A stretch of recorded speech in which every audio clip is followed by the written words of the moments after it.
Welcome to Penrose Learning, where we make understanding easy. You start by powering the device down and removing any battery or power source, safety first.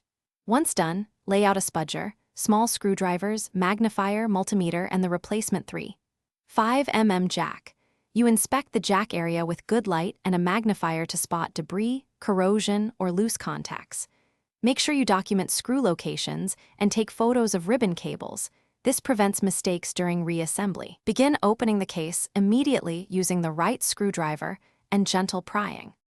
Once the case is open, you carefully disconnect ribbon cables and remove shielding to reveal the jack assembly. You clean contacts and the socket with 90% plus isopropyl, a Q-tip, and short bursts of compressed air. This removes grime that causes intermittent contact. Next, use a fine-tip soldering iron to desolder the old jack or release retaining clips. Make sure you heat only the pads. You position the new jack, check pin alignment, and solder each pad with small, shiny joints to ensure solid electrical contact. You reassemble the device in reverse order, reseating ribbon cables and shielding, and tightening screws just snug. Avoid stripping threads.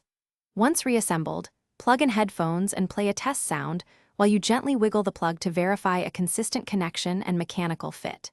If you hear cracking or signal loss, power down and reopen to recheck solder joints and trace continuity with your multimeter. If a joint looks dull or a trace is damaged, reflow or replace the connector. That single check usually resolves intermittent faults. Thanks for watching. If this was helpful, leave a like and consider subscribing. See you next time.